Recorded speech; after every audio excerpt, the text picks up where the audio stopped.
सो hey guys, good morning. यहाँ देखो आज इतना कचरा निकाला है अपने घर में से। तो ये एवरीडे का जो होता है सामान ड्रॉर्स में, ये देखो इस तरह से ये वाला मेरा है सारा, भी यहाँ निकाल के रखा है उसमें से, काजल बिंदी लिपस्टिक अपना सब कुछ। और इतना कूड़ा निकला है गाइस। और ये देखो कॉइन्स, माय गॉड, ये कॉइन्स जो होते हैं ना किचन में ड्रॉर्स में हर जगह आपको मिलेंगे ही मिलेंगे। तो लेकिन मैं एक जगह बनाती रहती हूँ, डालती रहती हूँ एंड फिर अब ये फ्रिज के ऊपर जाएंगे। तो गाइज़ ये देखो प्रेस के टाइम पे बहुत काम आते हैं। और ये आज मैंने अपने कुर्ते निकाल के रखे हैं क्योंकि ये सारे ही मुझे बहुत ज़्यादा ढीले हैं ना। तो ये देखो मैंने पहन के धो के इसलिए इसको किया था कि शायद टाइट होगा, लेकिन नहीं, सुकड़ा नहीं, वैसे का वैसे ही है। इसको मैंने अभी तक पहना ही नहीं है इन दोनों को। तो इनको भी थोड़ा थोड़ा फिटिंग करवाऊँगी। ये भी धोने के बाद सिकुड़ा नहीं, तो इसको भी फिटिंग। और ये मुझे, और आपको देखो मैं जा रही थी माला लेने, तो अभी अनूप आए, वो माला ले आए हैं क्योंकि आज माला चेंज करनी थी। तो ये वाला सूट है ना, मुझे उसने बोला था एक बार रुचि ने कि दीदी पास से दिखाना, सॉरी ग्लोबल देसी का मीडियम, जबकि मुझे लेना चाहिए था स्मॉल। और सूट तो नो डाउट, इसका जो कपड़ा है ना गाइस, ये जैसा मलमल नहीं होता है, मलमल ऐसा सॉफ्ट है ये। क्या बताऊँ, एक्सप्लेन नहीं कर सकती। कॉटन नहीं है, मलमल टाइप है। और इसके अंदर एक लाइनिंग भी दी गई है। थोड़ा सा हैंग हो रहा है मोबाइल, आई डोंट नो क्यों। तो ये देखो इसके अंदर एक लाइनिंग भी है। तो काम अच्छा हो रखा है, लेकिन बस मैंने गलती से इसको ले लिया था ढीला। गर्मियों में वैसे ढीले अच्छे लगते हैं, लेकिन ये कुछ ज़्यादा ही ढीला है। तो पूरा क्लीन करते हैं और इन सबको आज मैं दूंगी फिटिंग के लिए। और आज देखो सफाई करते हुए कितनी सारी चूड़ियाँ मिली थी, वो भी पहन ली। तो यहाँ पे बेड वगैरह पूरा लग चुका है। आज मैंने वो ऊपर पूरा जितना गीला, वो जितना गीला गीला होके पपड़ी निकल रही थी ना, वो सब निकाल दिया है। ये देखो इतना। और अब मैं ब्रश ढूंढ रही हूँ, ब्रश मिल जाएगा तो बस इसको पेंट कर दूँगी, क्योंकि पार्थू अब स्कूल जाने लगा है गाइस, तो अब आराम से कर सकते हैं। तो मैं जा रही हूँ अब इन सबको समेटने। Good morning everyone, welcome to the घर। हैप्पी एकादशी, नहीं शुभ एकादशी। कौन सी एकादशी है ये मुझे भी नहीं पता, लेकिन thank you so much Richa यानी चांद Narang, thank you so much. आज से 4-5 दिन पहले उसने मुझे रिमाइंडर दे दिया था कि दीदी 5 तारीख को एकादशी है, व्रत रख लेना। तो हाँ, आज मेरा व्रत है। और इसके आगे भी मैं आपको कथा भी सुनाती हूँ, आज जो सी भी होगी वो वाली। पहले मैं खुद पूजा करके आती हूँ। नहा धो लिया, सब काम हो चुके हैं। अनूप को नाश्ता भी सुबह 6:45 बजे ही करा देते हैं, मतलब 6:30 बजे अब ये दोनों खा लेते हैं, तो 6:45 बजे तक ही निपट चुके थे। अनूप अभी वॉक करके आए हैं, अब अपने काम कर रहे हैं और मैं करूँगी अब अपने काम। तो वैसे ये देखो पूरा मेरा डब्बा जो है ना इतना हैवी हो गया है कि ये भर चुका है। और ये चांदी के हैं, लक्ष्मी जी गणेश जी, इनको जुड़वाना है। गणेश जी तो जुड़े हुए हैं, लेकिन लक्ष्मी माता हमारी निकल गई थी। तो बहुत टाइम तक मैं ऐसे कभी ग्लू से कभी किसी चीज़ से चिपका के लगाती रही, लेकिन नहीं चिपका। और अब ये भी इसी में जाएगा। ये इतना बड़ा क्यों दिख रहा है, मुझे समझ नहीं आ रहा है। एनीवे, और यहाँ पे अनूप फूलों की माला ले आए हैं भगवान जी की, तो चलो चेंज कर देते हैं। तो आज था एकादशी और मैंने सोचा चलो मंदिर भी साफ़ कर लेती हूँ इसी बहाने। बीच बीच में जब टाइम मिले कर लेना चाहिए। देखो एवरीडे तो मैं नहीं क्लीन कर पाती सभी देवी देवताओं को, क्योंकि इसमें बहुत ही टाइम लगता है। आप सब भी जानते हैं ये ब्रास है और इनको साफ़ करने में बहुत समय लगता है।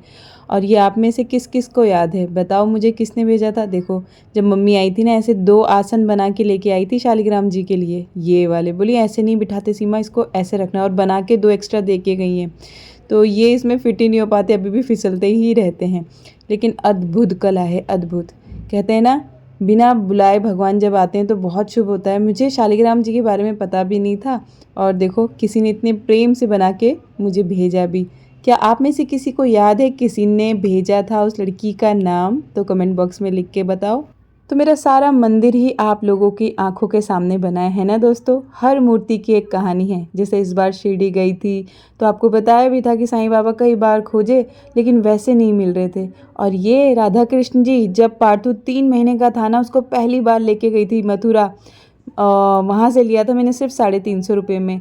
ये शंख, ये कहाँ से लिया था, ये अभी मैं गई थी ना सब परिवार के संग, तब लेके आई थी। तो हर एक चीज़, सब की सब, जितनी आप यहाँ देख रहे हो ना, सब आपके सामने मैं लाई हूँ। और मैंने अपना धीरे धीरे से मंदिर बनाना शुरू किया है। तो देखो कितना खूबसूरत लग रहा है ना मंदिर। ऐसा ही रहे मन करता है, लेकिन इतनी डस्ट आती है ना कि क्या कहूँ। गाइस एक अलग ही सुकून मिलता है ना अपने ईश्वर को देख के। तो बहुत खुशी होती है। लेकिन अभी इस मंदिर में एक छोटा सा काम बाकी है। अभी आपको गणेश जी, लक्ष्मी जी और सरस्वती जी तो दिखाई दे रहे हैं बैठे हुए, और उसमें पटरे में चौकी जिसे कहते हैं, और राधा कृष्ण जी भी। लेकिन वो सच में इतना लंबा नहीं है। 3 छोटी-छोटी चौकियों पे कपड़ा बिछा के फिर मैंने कपड़ा बिछाया है। तो मैं आज सोच रही थी सफाई करते हुए कि एक लंबा सा बड़ा सा बना देती हूँ, ताकि सारे ही भगवानों को अच्छे से एक बराबर स्पेस मिल सके। तो आज है ना, मैं एकादशी पूजा कर रही थी, तो मेरे मन में आया कि चलो मैं अपने दोस्तों को भी एकादशी की छोटी सी ही कथा होती है वो सुनाती हूँ, तो आप लोगों को भी अच्छा लगेगा। और मैं जानती हूँ बहुत से लोग ऐसी बातें पसंद नहीं करते हैं, लेकिन फिर भी यही कहूँगी कि भगवान को देखो, यहाँ से देख के हाथ जोड़ो, मन में जो भी चल रहा है उनसे कहो, तो वो सुनते हैं। ऐसा नहीं है कि आप वीडियो में देख रहे हो तो आपने वीडियो में कुछ बोला तो उन्होंने सुना ही नहीं, क्योंकि आपने मन में बोला और वो आपके मन में ही विद्यमान हैं, तो उन्होंने ज़रूर सुना। बस मेरा पर्पस ये है कि आप उनसे बातें तो करो, क्योंकि वो तो हर बात सुन रहे होते हैं और जवाब देते हैं। तो आज चलो हम एक कहानी सुनते हैं एकादशी की। हर बार नहीं सुनाऊंगी, मुझे पता है आप लोग बोर हो जाते हो, लेकिन आज सुनाऊंगी। तो बस ध्यान से सुनो आज की कहानी। त्वमेव त्वमेव विद्यादानं त्वमेव त्वमेव सर्वं मम देवदेव। चैत्र मास कृष्ण पक्ष की पाप मोचनी एकादशी महामध्य। युधिष्ठिर ने पूछा, भगवान, फाल्गुन शुक्ल पक्ष की आमल की एकादशी महात्म्य मैंने सुना। अब चैत्र कृष्ण पक्ष की एकादशी का क्या नाम है, यह बताने की कृपा कीजिए। भगवान श्री कृष्ण बोले, राजेंद्र सुनो, मैं इस विषयों में एक पाप नाशक उपाख्यान सुनाऊंगा, जिसे चक्रवर्ती नरेश मंधाता के पूछने पर महर्षि लोमश ने कहा था। मंधाता बोले, भगवान, मैं लोगों के हित की इच्छा से यह सुनना चाहता हूँ कि चैत्र मास के कृष्ण पक्ष में किस नाम की एकादशी होती है, उसकी विधि क्या है तथा उससे किस फल की प्राप्ति होती है, कृपया कर ये सब बतलाइए। लोमेश जी ने कहा, नृपश्रेष्ठ, पूर्व काल की बात है। अप्सराओं से सेवित चैत्र रथ नामक वन में, जहाँ गंधर्वों की कन्याएं अपने किंकरों के साथ बाजे बजाती हुई विहार करती है, मंजू घोषा नामक अप्सरा मुनिवर मेधावी को मोहित करने के लिए गई। वे महर्षि उसी वन में रहकर ब्रह्मचर्य का पालन करते थे। मंजू घोषा मुनि के भय से आश्रम से एक कोस दूर ही ठहर गई और सुंदर ढंग से वीणा बजाती हुई मधुर गीत गाने लगी। मुनिश्रेष्ठ मेधावी घूमते हुए उधर जा निकले और उस सुंदरी अप्सरा को इस प्रकार गान करते देख सेना सहित कामदेव से परास्त होकर बरबस मोह के वशीभूत हो गए। मुनि की ऐसी अवस्था देख मंजू घोषा उनके समीप आई और वीणा नीचे रखकर उनका आलिंगन करने लगी। मेधावी भी उसके साथ रमण करने लगे। काम वाश रमण करते हुए उन्हें रात और दिन का भान न रहा। इस प्रकार मुनिजनों ने सदाचार का लोप करके अप्सरा के साथ रमण करते उन्हें बहुत दिन व्यतीत हो गए। मंजू घोषा देवलोक में जाने को तैयार हुई।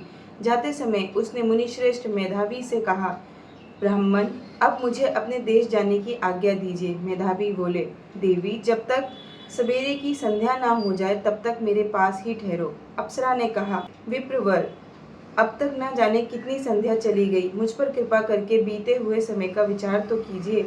लोमेश जी कहते हैं, राजन, अप्सरा की बात सुनकर मेधावी के नेत्र आश्चर्यचकित हो उठे। उस समय उन्होंने बीते हुए समय का हिसाब लगाया तो मालूम हुआ कि उसके साथ रहते 57 वर्ष हो चुके हैं। उसे अपनी तपस्या का विनाश करने वाली जानकर मुनि को उस पर बड़ा क्रोध हुआ। उन्होंने शाप देते हुए कहा, पापिनी, तू पिशाचिनी हो जा।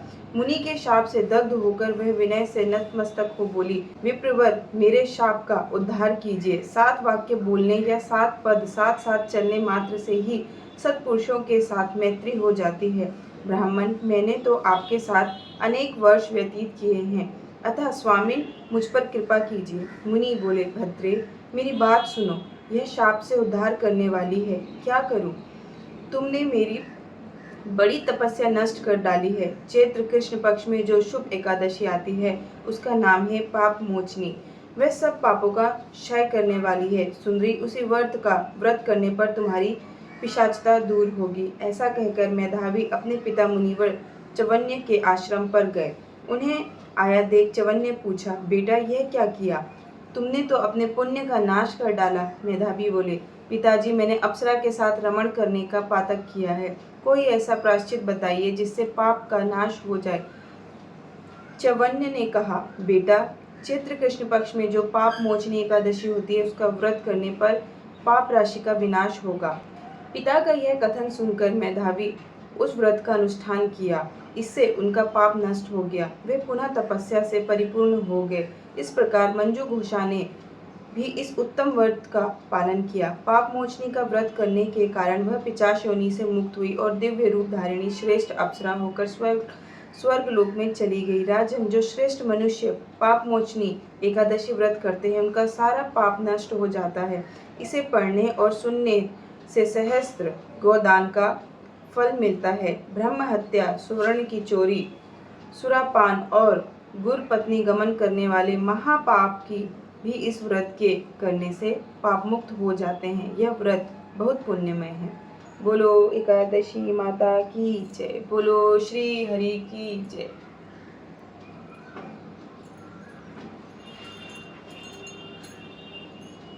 सही गाइस, मैंने पूजा कर ली है और मैंने कथा तो पढ़ी लेकिन उस कथा को छोटा करके आप लोग को सुनाया। तो आज थी पाप मोचनी एकादशी, यानी आज है पाप मोचनी एकादशी। तो शुभ एकादशी आप सभी को। और मुझे चांद नारंग ने जब ये बताया था कि दीदी 5 तारीख को आपका व्रत है और मैंने ये कहा था कि मैं बस कुछ व्रत और रखूँगी, पूरा 1 साल कर लूँगी, उसके बाद फिर मैं फास्ट नहीं करूँगी, तो उसने ये भी लिखा था कि डर के व्रत नहीं करना चाहिए। तो बेटा, डर के व्रत नहीं है, ये मेरी इच्छा है। ये कोई डर नहीं है कि भगवान जी क्या कहेंगे। भगवान तो अपने माता पिता है और अपने माता पिता से कभी कोई बच्चा नहीं डरता। तो ये डर नहीं है, ये एक प्रेम है कि नहीं, उनके जितने भी फास्ट हैं, एकादशी 26 एकादशी होती है आई थिंक, तो उन सबको ही मैं करूँ, ये मेरी दिली तमन्ना है। क्योंकि जो चीज़ मैंने शुरू करी है उसको मैं पूरा तो करूँ एटलीस्ट, उसको आधा करने का कोई मतलब नहीं है। तो बीच में मेरे 2 एकादशी छूट गए थे या 3 एकादशी छूटे थे। तो अब वो कौन से छूटे थे वो तो मुझे एकदम याद नहीं है, लेकिन मैं फिर भी इसको कंटिन्यू 26 एकादशी अपनी पूरी करूँगी, तभी मैं इसको छोड़ूंगी। और क्या पता फ्यूचर में फिर से रख लूँ। तो ऐसा कोई मेरे मन में डर नहीं है या फिर डर से मैं कुछ ऐसा, मैं तो आप सबको ही पता है उन लोगों में से हूँ जो नवरात्रों में लहसुन प्याज खा के भी, सब्जी बना के भी भगवान को पूजते हैं। सबकी पूजा करने का तरीका अलग होता है। मतलब अब वो लोग हमारे लिए भगवान मान के तो हम डरते हैं, लेकिन अगर आप अपने माता पिता मानते हो, अपना मानते हो उनको, तो फिर आपके अंदर से ना वो डर ख़त्म हो जाता है। बस इतना ही कहूँगी कि एक बार बहुत अच्छा हम लोग कहीं घूम रहे थे परिवार में और हमारे घर की एक छोटी सी बच्ची थी, उसने एक सवाल पूछा कि अगर भगवान जी अचानक से सामने आ जाए, रात का टाइम था और उसने कहा कि हम सब ऐसे जा रहे हैं और अचानक से हमारे सामने भगवान जी आ जाए तो क्या होगा। तो सबका एक ही जवाब था, हमें तो डर जाएंगे, हम तो डर जाएंगे। तो फिर बाद में उसी बच्ची ने कहा, अरे वो भगवान जी है, कोई भूत थोड़ी हैं जो हम डर जाएंगे। और फिर हम एकदम से हंसी भाई, हमने बोला कितनी बड़ी बात बोली उसने कि वो तो ईश्वर है, ईश्वर से कौन डरता है, ईश्वर के आगे तो सारे डर ख़त्म हो जाते हैं गाइस। तो मैं कोई डर से नहीं, मैं बस खुशी से, क्योंकि बॉडी जो है ना मेरी वो अलाउ नहीं करती है। मैं बीपी की मरीज हूँ, ये मैंने कभी शायद बोला नहीं है, लेकिन मेरा बीपी लो का बहुत छोटे से प्रॉब्लम है। जब मैं 15-16 साल की थी ना, बीपी लो का प्रॉब्लम है और वो भी बिल्कुल माइनस में जाता है। तो जिनका बीपी लो रहता है वो नमक के बगैर नहीं रह सकते गाइस। और अपनी अपनी बॉडी के संग हम अपनी अपनी परेशानियाँ लेके पैदा हुए हैं, तो हर चीज़ बोलने की नहीं होती। और कभी कभी क्या होता था कि मेरी जो बीपी लो होती है वो इतनी गंदी हो जाती है कि मेरे हाथ पैर पूरे टेढ़े हो जाते हैं। मेरी फैमिली ही जानती है, मेरा पूरा मुंह टेढ़ा हो जाता है, जैसे वो दौरे नहीं है मिर्गी के। लेकिन बाद में पता चला कि ये कैल्शियम की कमी और बहुत ज़्यादा कमी और बीपी लो के कारण ये इस तरह से मेरे को प्रॉब्लम होती थी। टचवुड बहुत सालों से मुझे नहीं हुई है क्योंकि मैंने अपना खान पान सुधार लिया है। वरना अगर आप मेरे घर में किसी से भी पूछोगे तो वो बताएंगे कि 1-1 डेढ़ घंटे मेरा पूरा शरीर टेढ़ा हो जाता था। मेरे ये हाथ है ना ऐसे ऐसे बिल्कुल कड़क हो जाते थे, इनको खोलने के लिए घंटों लगते थे। तेल मालिश की जाती थी ठंडे तेल से, तब जाके ये ऐसे खुलते थे। कॉफ़ी पिलाते थे, ये एकदम टाइट हो जाते थे। और इतना मैं रोती थी कि मेरा मुँह है ना ऐसे आधा घंटे मैं मुंह बंद करना चाहती थी बट मेरा मुंह बंद नहीं होता था। पूरी बॉडी कड़क होके ना एकदम अकड़ जाती थी इस तरह से। तो बहुत सारी परेशानियां मैंने झेली है। तो डॉक्टर ने तब एक बात कही थी कि तुम्हें कुछ नहीं करना है, एवरी डे तुम्हें जब तक तुम लाइफ में ये चीज़ कर सको तुम्हारे लिए अच्छा है। एवरी डे तुम्हें उठना है, सबसे पहले तुम्हें आधा चम्मच नमक नॉर्मल पानी में घोल के वो पीना है। एंड इसके बाद तुम्हें कभी भी बीपी लो की प्रॉब्लम नहीं होगी पूरा दिन। मैंने कभी कोई दवाई नहीं खाई गाइज, तो जिस दिन मुझे बहुत लो लो फील होता है, क्यों कहती हूँ मैं कि सुबह उठते ही नमक अजवाइन का पराठा, क्योंकि ना मुझे नमक चाहिए होता है। तो मैं वैसे अब टचवुड मेरा बीपी बिल्कुल नॉर्मल रहता है, कुछ नहीं होता, लेकिन जब भी मैं व्रत रखती हूँ उसके नेक्स्ट डे फटाफट से मैं उठ के पहले नमक का पानी पीती हूँ। या मेरी मम्मी को भी याद होगा कि वो मुझे नमक का पानी घोल के देते थे सुबह सुबह। तो उससे क्या होता है, जिनको भी बीपी लो की प्रॉब्लम होती है पूरा दिन, वो आधा चम्मच नमक घोल के सुबह पी लो, ठीक रहता है, पूरा दिन ठीक रहता है। तो नमक की कमी मेरे लिए बहुत ज़्यादा खतरनाक हो जाती है गाइस, इसीलिए मैं कोई भी फास्ट नहीं रखती। और क्योंकि बाकी जो फास्ट होते हैं ना उनमें आप खा सकते हो इवनिंग में, लेकिन एकादशी फास्ट में आप नहीं खा सकते। और बहुत से लोग खाते भी हैं, मुझे पता चला कि बहुत से लोग इवनिंग में नॉर्मल खाना खा लेते हैं। तो देखो, अपने अपने मन में जब जो विचार आता है इंसान उसी को फॉलो करता है। तो मैंने जैसे बताया कि मैं नवरात्रों में लहसुन प्याज भी खा लेती हूँ, तब मुझे अंदर से फील नहीं होता। लेकिन अभी मेरा मन था कि मुझे भाई श्री कृष्ण और राधा जी के दर्शन करने हैं, जब मैं ऊपर जाऊँ, एकादशी माता से मिलना है मुझे, तो कुछ तो कर्म ऐसा करूं कि उनको एक बार देख सकूं। सिर्फ इसी लालसा के लिए मैंने फास्ट रखा, और उसमें भी कोई त्रुटि मैं ना करूं, इसलिए मैं प्रॉपर रखती हूँ जैसे वो उन्होंने बताया कि नेक्स्ट डे ही आप भोजन कर सकते हो, बस इसीलिए। तो गाइज़, ये रही आज की ब्लॉग। इससे ज़्यादा मैं इसको नहीं खींचूंगी क्योंकि मेरे पे इतनी एनर्जी होगी नहीं, और आज मुझे वीडियो भी एडिट करनी, मुझे पार्थू की अलमारी भी लगानी है, तो इसलिए मैंने आज पूजा पाठ वाला एकादशी ब्लॉग बनाया आप लोगों के लिए। होप आप लोगों को अच्छा लगा हो तो प्लीज़ एक लाइक देना, सब्सक्राइब करना चैनल पे न्यू है तो, और कमेंट तो करना ही करना, शुभ एकादशी लिख दो, बस बहुत है। बाय गाइस, लव बोल। आप सब स्वस्थ रहें, खुश रहें, ऐसी मैं प्रार्थना करती हूँ।